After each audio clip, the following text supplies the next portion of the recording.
Hello friends, नमस्कार, आदाब, सत श्री अकाल। आप सभी का बहुत बहुत स्वागत है मिश्रा डिफेंस इंस्टीट्यूट के इस यूट्यूब चैनल पे, जहां पे अभी हम लोग इकोनॉमिक्स के बारे में देखने वाले हैं। इकोनॉमिक्स बहुत ही इंपॉर्टेंट सब्जेक्ट है। कई लोग कहते हैं कि सर इकोनॉमिक्स हमें समझ में ही नहीं आता, सर इकोनॉमिक्स हमारे पल्ले पड़ता ही नहीं है, सर इकोनॉमिक्स क्या है ये हमें बुझाता ही नहीं है। लेकिन इस क्लास के थ्रू इकोनॉमिक्स को बहुत इजी वे में समझेंगे हम लोग।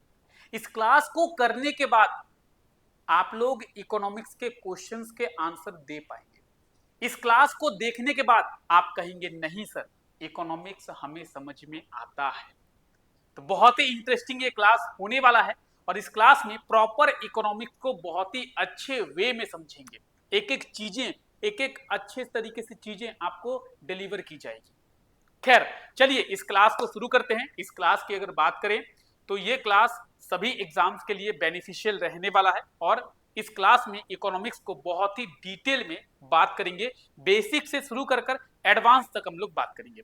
सबसे पहले बात करता हूं मेरी, तो मैं हूं आप लोगों का जीएस एजुकेटर रितेश और आप लोग मेरे साथ अभी इस क्लास में इकोनॉमिक्स के बारे में जानने वाले हैं। खैर सबसे पहले इकोनॉमिक्स की बात करते हैं। तो इकोनॉमिक्स को कहते क्या है? इकोनॉमिक्स को कहते हैं अर्थशास्त्र। क्या कहते हैं? अर्थशास्त्र। ठीक है, अर्थशास्त्र जब कहते हैं तो बात करते हैं अर्थ की। अर्थ का क्या मतलब होता है भाई? अगर हम लोग अर्थ के मतलब की बात करें, मीनिंग, तो अर्थ का मतलब होता है धन, पैसा। पैसा, अर्थ का मतलब क्या होता है? पैसा। ठीक है, तो अर्थशास्त्र यानी अर्थ का मतलब हो गया पैसा। ठीक है भाई। सर शास्त्र का मतलब क्या होता है? शास्त्र का मतलब होता है ज्ञान। क्या चीज? ज्ञान। सर किस चीज का ज्ञान? पैसों का ज्ञान। क्या होता है? इकोनॉमिक्स। क्या होता है? इकोनॉमिक्स मतलब पैसों का ज्ञान। अर्थ का मतलब होता है पैसा, धन। शास्त्र का मतलब होता है ज्ञान। तो सर इकोनॉमिक्स का मतलब क्या हुआ? इकोनॉमिक्स का मतलब हुआ पैसों का ज्ञान, पैसों की नॉलेज। तो अगर आप इकोनॉमिक्स समझते हैं तो आप क्या समझेंगे? मनी मैनेजमेंट समझेंगे, पैसों की वैल्यू समझेंगे। तो कई सारे चीजें हैं जो कि आप इस क्लास से समझने वाले हैं। खैर आगे बात करते हैं। एग्जाम में क्या पूछा जाता है? एग्जाम में ये नहीं पूछा जाता है कि पैसों के ज्ञान को क्या कहते हैं। एग्जाम में पूछा जाता है who is the father of economy. तो फादर ऑफ इकोनॉमी याद रखेंगे कौन? Adam Smith. Father of economy Adam Smith. ठीक है, साथ ही साथ एग्जाम में कई बार पूछा गया है कि एडम स्मिथ के द्वारा 1776 में एक बुक लिखा गया था, या फिर कह सकते हैं कि एक बुक है जिसका नाम क्या है? The wealth of nation. क्या नाम है? The wealth of nation. इस बुक के राइटर कौन है? इस बुक के लेखक कौन है? Adam Smith. और ये जो क्वेश्चन है ये सीधा सीधा एग्जाम में आपसे पूछा जाएगा कि द वेल्थ ऑफ नेशन, इस बुक के राइटर कौन है? इस बुक के ऑथर कौन है? तो द वेल्थ ऑफ नेशन, इस बुक के ऑथर कौन है? Adam Smith. ठीक है, अब आप बोलेंगे सर इतना तो हमें समझ में आ गया कि Adam Smith the father of क्या? Economics. Father of economics Adam Smith. Sir ये कौन है? ये है एडम स्मिथ। कौन है? ये जो व्यक्ति आप देख रहे हैं ये है एडम स्मिथ। अच्छा, जब हम लोग एडम स्मिथ के बारे में जान ही रहे हैं तो ये भी जान लीजिए कि इनका जन्म कब हुआ था? 1723 में। कब हुआ था इनका जन्म? तो 1723 में। अच्छा, जन्म हुआ था तो मृत्यु भी हुई होगी। सिंपल सी बात है, जन्म हुआ था तो मृत्यु भी हुई होगी, क्योंकि दुनिया में कोई चीज अमर नहीं है। एक चीज बोली जाती है कि जो जन्म लिया है वो मरेगा भी, जिसका जन्म हुआ है उसकी मृत्यु भी होगी। तो इनकी मृत्यु कब हुई थी? 17 जुलाई 1790 को, यानी 1790 में। तो अगर आपसे पूछे कि एडम स्मिथ का जन्म कब हुआ था, तो एडम स्मिथ का जन्म 1723 को। अच्छा, एडम स्मिथ की मृत्यु कब हुई थी? 1790। क्लियर? कौन थे एडम स्मिथ, या फिर कौन है Adam Smith? Father of economy. बहुत अच्छे से आप आंसर कर सकते हैं। आई होप सो कि यहां तक आप बहुत ही चीजों को आसानी से समझ गए। ठीक है, खैर हम लोग बात कर रहे थे किस चीज के बारे में? हम लोग बात कर रहे थे एक बुक के बारे में। क्या नाम था उस बुक का? उस बुक का नाम था द वेल्थ ऑफ नेशन, और ये आप वो बुक देख सकते हैं। कौन सा बुक है? The wealth of Nations. और ये बुक के लेखक कौन है? तो आप ऑथर जब भी पूछे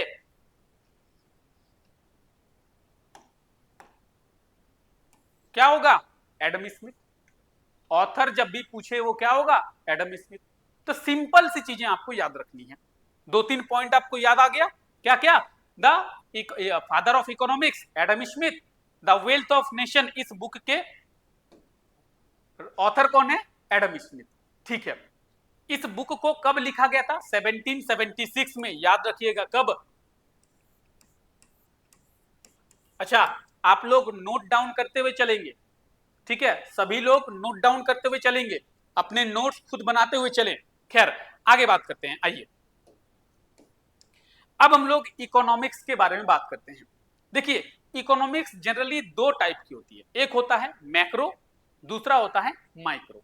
एक होता है मैक्रो, दूसरा होता है माइक्रो। अगर हम लोग बात करें मैक्रो इकोनॉमिक्स, क्या है सर मैक्रो इकोनॉमिक्स? नहीं समझ में आया? थोड़ा समझाएंगे क्या है मैक्रो इकोनॉमिक्स, क्या है? तो जब किसी इकोनॉमिक्स को एक बड़े लेवल पर, एक बड़े लेवल पर क्या मेजर किया जाता है, तो उसे कहते हैं मैक्रो इकोनॉमिक्स। आप बोलेंगे सर जैसे, एग्जाम्पल से समझाइए। तो अगर किसी देश के, किसी कंट्री के इकोनॉमी को मेजर किया जा रहा है तो उसे कहेंगे मैक्रो। क्या कहेंगे? मैक्रो। अच्छा सर, मैक्रो समझ में आ गया। हालांकि ये सभी चीजें यहां पे दी हुई है, ठीक है, रिटन फॉर्मेट में सभी चीजें दी हुई है। लेकिन समझिए कि जब एक बड़े स्तर पर, एक बड़े लेवल पर किसी इकोनॉमी को मेजर किया जाए तो उसे कहेंगे मैक्रो। अच्छा सर, ये तो समझ गए हम कि मैक्रो इकोनॉमिक्स क्या है। सर, माइक्रो इकोनॉमिक्स क्या है ये बता दीजिए। क्या कि माइक्रो इकोनॉमिक्स क्या है?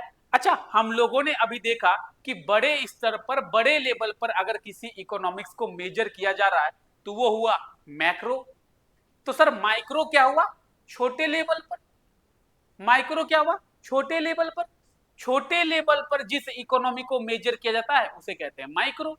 जैसे आप बोलेंगे सर, जैसे जैसे में अभी हम लोग मैक्रो में लिए थे, किसी कंट्री के लिए थे। खैर, आप बोलेंगे हाँ सर ये तो ले लिए थे। अब किसी गांव की इकोनॉमी को ले लेते हैं। किसी गांव के इकोनॉमी को अगर मेजर किया जा रहा है तो वो क्या होगा? Micro economics. खैर, ये सभी चीजें यहां पे रिटन फॉर्मेट में दी हुई है जिससे आप अपने नोट्स बना पाएंगे। लेकिन मैं कहता हूं कि अगर नोट्स बनाना है तो दिमाग में बना भाई। नोट्स बनाना है तो दिमाग में बनाओ, कॉपी में नोट्स। और दूसरी चीज, अगर नोट्स से पढ़ाई हो जाती तो मार्केट में बुक्स भरे हुए हैं, तब किसी टीचर की या किसी एजुकेटर की जरूरत नहीं होती आपको समझाने के लिए। खैर, आप लोग चीजों को समझिए। आइए, मैक्रो इकोनॉमिक्स, माइक्रो इकोनॉमिक्स समझ गए। जिस किसी को नोट्स बनाना है वो यहां से नोट्स बना सकते हैं। अगर आप लोगों को स्क्रीनशॉट लेना हो तो स्क्रीनशॉट ले सकते हैं, मैं साइड में आ गया। ठीक है, आइए अब हम लोग बात करते हैं मार्केट स्ट्रक्चर के बारे में। किस चीज के बारे में? मार्केट स्ट्रक्चर के बारे में। मार्केट स्ट्रक्चर के बारे में डिटेल में बात करेंगे। सर, मार्केट स्ट्रक्चर ये कौन सा स्ट्रक्चर है सर, कैसा होता है? तो सबसे पहले आप समझिए मार्केट क्या होता है। क्या होता है मार्केट? सर, मार्केट तो हमें पता है, हम लोग जाते हैं सर घूमने के लिए, सामान भी खरीद के लेके आते हैं। कोई बोलेगा सर हम बनाना लेके आते हैं, केला। कोई बोलेगा सर हम एप्पल खरीद के लेके आए। कोई बोलेगा सर हम फास्ट फूड में चाउमीन खाए थे। कोई बोलेगा सर हम कपड़ा लेके आए थे। तो कहां से लाए थे भाई ये कपड़ा? मार्केट से सर। कहां से लाए थे? मार्केट से। सही बात है। तो मार्केट क्या होता है? वैसी एक जगह जहां पे जो प्रोडक्ट्स हैं, जो गुड्स हैं, उसे बाय भी किया जाता है और उसे सेल भी किया जाता है। आप बोलेंगे सर मतलब कोई सेल कर रहा है तो कोई बाय कर रहा है। आप बोलेंगे सर बिना सेल किए बाय कर सकते हैं? नहीं। आप किसी चीज को बाय करना चाहते हैं तो उसके लिए जरूरी यह है कि उस चीज को कोई सेल करे। अगर कोई सेल ही नहीं करेगा तो आप बाय कहां पे करेंगे या फिर किससे बाय करेंगे? तो मार्केट में बाय और सेल दोनों होता है। कोई बाय करता है तो कोई सेल करता है। जब कोई सेल करता है तभी कोई बाय कर सकता है कि नहीं? खैर, तो एक ऐसी जगह जहां पे प्रोडक्ट्स कहें या फिर गुड्स कहें, उन्हें बाय या सेल किया जाता हो, उसे मार्केट कहते हैं। ठीक है, आप बोलेंगे सर मार्केट हमें समझ में आ गया। मार्केट भी दो टाइप के होते हैं। अब आप बोलेंगे सर मार्केट का भी टाइप होता है क्या? आप बोलेंगे कि सर तो हमारा जो मार्केट है गांव के पास, वो कौन सा मार्केट है? सर हमें तो पता ही नहीं कि मार्केट के भी दो टाइप होते हैं। मैं कहूंगा हाँ जी, मार्केट के भी दो टाइप होते हैं। आइए समझते हैं मार्केट के टाइप। पहली मार्केट हो गई परफेक्ट मार्केट, दूसरी मार्केट हो गई इम्परफेक्ट मार्केट। पहली मार्केट हो गई परफेक्ट मार्केट। आप बोलेंगे सर ये कौन सा मार्केट आप समझा रहे हैं कि पूर्ण बाजार और अपूर्ण बाजार क्या है? सर मार्केट तो मार्केट होता है, मार्केट तो मार्केट होता है। ये पूर्ण बाजार और अपूर्ण बाजार, परफेक्ट और इम्परफेक्ट आप क्या समझा रहे हैं? सर मैं कहूंगा समझिए ध्यान से। पूर्ण बाजार यानी परफेक्ट मार्केट की बात करें तो परफेक्ट मार्केट वो मार्केट है जहां पे क्या होता है, कई सारे बायर होते हैं तो कई सारे सेलर भी होते हैं। आप बोलेंगे सर मतलब समझाइए, मतलब इतना हमें समझ में नहीं आ रहा है कि ये परफेक्ट मार्केट क्या कह रहे हैं। आप सब्जी खरीदने गए हैं महाराज? गए ही होंगे। तो आप जब सब्जी खरीदने गए होंगे तो आप देखे होंगे कि वहां पे कई सारे लोग सब्जी बेच रहे हैं। आप बोलेंगे हाँ सर ये हमने देखा है कि कई सारे लोग सब्जी बेच रहे हैं। ठीक है, आप ये भी देखे होंगे कि कई सारे लोग सब्जी खरीद भी रहे हैं। हम बोले हाँ सर ये भी देखे हैं कि कई सारे लोग सब्जी खरीद रहे हैं।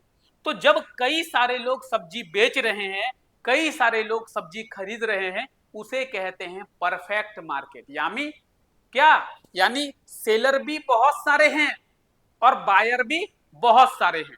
बहुत लोग सेल कर रहे हैं, बहुत लोग बाय कर रहे हैं। तो आप बोलेंगे सर मार्केट में तो जनरली यही होता है, कई लोग बेचते हैं कई लोग खरीदते हैं। मैं कहूंगा ऐसा नहीं है, हर जगह आपको परफेक्ट मार्केट देखने को नहीं मिलेगा। आप बोलेंगे सर ऐसा भी है क्या?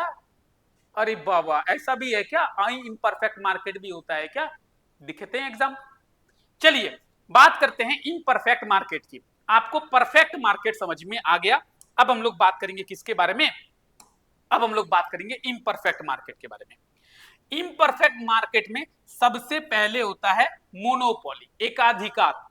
आप बोलेंगे सर मोनोपोली का क्या मतलब है? मोनोपोली का मतलब होता है कि एक ऐसी मार्केट जहां पे सेलर एक ही होता है। आप बोलेंगे सर ऐसा कौन सा मार्केट है जहां पे एक ही सेलर होता है और उसे कहते हैं मोनोपोली यानी एकाधिकार। केवल उसका ही अधिकार होता है। किसका? सेलर का। आप बोलेंगे सर एक एग्जांपल हमें दे दीजिए। Railway, Indian railway. अगर आपको ट्रेन में सफर करना है तो आप रेलवे से ही कर सकते हैं, जो कि है इंडियन रेलवे। इंडियन रेलवे क्या है? मोनोपोली है, एक ही सेलर है। मान लेते हैं एग्जाम्पल में कि दिल्ली से मुंबई का किराया जो है वो 500 है। ठीक है, आप बोलेंगे सर समझ गए, दिल्ली से मुंबई का जो फेयर है, किराया है, वो 500 रुपया है।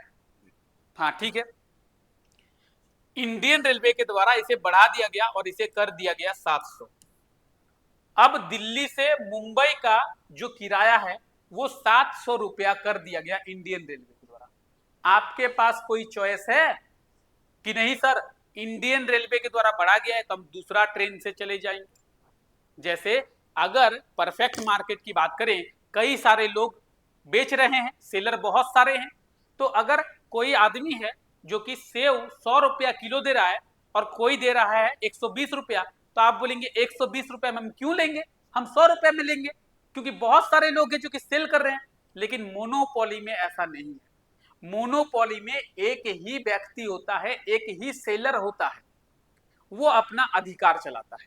अगर दिल्ली से मुंबई का रेंट कह रहे हैं, फेयर किराया 500 से 700 रुपया इंडियन रेलवे बढ़ा देती है, तो भी आपको 700 रुपया दे के ही जाना पड़ेगा।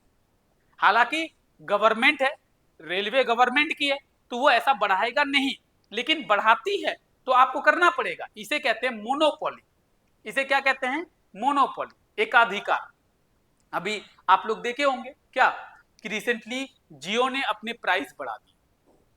जियो ने अपने प्राइस बढ़ा दिए, वो देख के क्या किया, एयरटेल ने भी बढ़ा दिया, वीआई ने भी बढ़ा दिया, तो लोग बीएसएनएल की ओर स्विच करने लगे कि चलो भाई बीएसएनएल की ओर जाते हैं। तो अगर हम लोग जियो की बात करें, जियो मोनोपोली में नहीं आता है, क्योंकि केवल एक कंपनी नहीं है जियो। मोनोपोली में केवल एक कंपनी होती है, जैसे इंडियन रेलवे मोनोपोली है, एक ही सेलर है। लेकिन जियो के साथ ऐसा नहीं है, वोडाफोन आइडिया भी है, बीएसएनएल भी है, उसके बाद एयरटेल भी है। तो जियो मोनोपोली में नहीं आएगा। लेकिन जियो का कस्टमर्स की बात करें बहुत ज्यादा है, लगभग 40 से 50% मार्केट कैप्चर लेके बैठा है। ठीक है, आई होप आप मोनोपोली समझ गए होंगे। अभी चीजों के बारे में बात करेंगे आगे, चिंता मत कीजिए। अच्छा सर, ये क्या है ओलिगोपोली? ओलिगोपोली का मतलब होता है सम सेलर मल्टीपल बायर। आप बोलेंगे सर मतलब कुछ ऐसे लोग हैं या कुछ ऐसी कंपनियां हैं जो कि सेल करती है और कई लोग बाय करते हैं। आप बोलेंगे सर जैसे हम कह सकते हैं कि टेलीकॉम सेक्टर, एयरटेल, जियो, वीआई, यही 3 कंपनी है जो कि राज कर रही है। इन 3 कंपनियों ने आपस में मीटिंग किया, सुनो तीनों प्राइस बढ़ाते हैं, तीनों ने प्राइस बढ़ा दिया, तो ओलिगोपोली में क्या होता है? ओलिगोपोली में सम सेलर होते हैं और मल्टीपल बायर होते हैं, बहुत सारे सेलर नहीं होते हैं। अच्छा, एक और चीज होती है डुओपोली। क्या होता है? डुओपोली। डुओपोली का मतलब क्या होता है? डुओपोली का मतलब होता है 2 सेलर। क्या होता है? 2 सेलर और मल्टीपल बायर। ठीक है, 2 सेलर और मल्टीपल बायर। आप बोलेंगे सर अच्छे से समझाइए। सबसे पहले बात करेंगे परफेक्ट मार्केट की। तो आई होप परफेक्ट मार्केट आपको समझ में आया होगा। परफेक्ट मार्केट में बहुत सारे सेलर भी होते हैं, बहुत सारे बायर भी होते हैं। आप बोलेंगे सर समझ में आ गया। तो मार्केट हम लोग समझे थे, पेन को ले लेते हैं, और हम लोग क्या समझे थे? मार्केट। चलिए रेड कर लेते हैं। एक ऐसा स्थान या फिर एक ऐसा प्लेस जहां पे बाय और सेल दोनों किया जाता हो। ठीक है, बायर भी होंगे, सेलर भी होंगे, कुछ लोग सेल कर रहे होंगे, कुछ लोग बाय कर रहे होंगे, उसे करेंगे मार्केट। परफेक्ट मार्केट का मतलब है बहुत सारे बायर, बहुत सारे सेलर। ठीक है sir, monopoly 1 seller multiple buyer, अभी बताया गया। इंडियन रेलवे किस में आता है? मोनोपोली में, एक सेलर मल्टीपल बायर है। ठीक है, अच्छा सर, ओलिगोपोली सम सेलर और मल्टीपल बायर, कुछ लोग सेल करते हैं, कुछ लोग, और ये इम्परफेक्ट मार्केट में आते हैं जी। ये परफेक्ट मार्केट में नहीं है कि बायर भी बहुत सारे हैं, सेलर भी बहुत सारे हैं, ऐसा नहीं है। बायर तो बहुत सारे हैं लेकिन सेलर कम है महाराज। अगर इम्परफेक्ट की मार्केट की बात करें तो इम्परफेक्ट मार्केट में आपको या तो बहुत सारे बायर मिलेंगे या तो बहुत सारे सेलर मिलेंगे। आप बोलेंगे सर ऐसा भी हो सकता है कि डुओपोली में मल्टीपल सेलर और 2 बायर? हाँ जी, ठीक है। दूसरी चीज, अगर बात करें डुओपोली की, तो 2 सेलर होंगे और मल्टीपल बायर होंगे। ठीक है, आप बोलेंगे सर इतना हमें समझ में आ गया है। ठीक है, कोई बात नहीं। डुओपोली में होता है बर्ट्रेंड डुओपोली और कर्नॉट डुओपोली। बर्ट्रेंड डुओपोली क्या है? प्राइस कंपटीशन, और कर्नॉट डुओपोली क्या है? Quantity competition. सर नहीं समझ में आया, कोई बात नहीं, पेन को रखते हैं और आपको समझाते हैं। अच्छा, 2 लोग हैं, एक मैं हूं और एक और आदमी है जो कि क्या बेच रहा है? अंडा बेच रहा है। ठीक है, मैं भी अंडा बेच रहा हूं ठंडा का मौसम है, अंडा बहुत अच्छे से बिकेगा और वो भी अंडा बेच रहा है। तो हम लोग क्या है, डुओपोली है, क्योंकि दो ही लोग अंडा बेच रहा है, दो सेलर हैं। सेलर कितने हैं? दो हैं। तो हम दोनों के बीच में क्या होगा? कंपटीशन होगा। क्या कंपटीशन होगा? कि मैं 2 अंडे का 15 रुपया ले रहा हूं, मैं 2 अंडों का 15 रुपया ले रहा हूं, तो वो बोलेगा सुनो, मैं 2 अंडों का 13 रुपया लूंगा, मेरे पास आ जाओ, मैं सस्ता दे रहा हूं। वो क्या बोलेगा?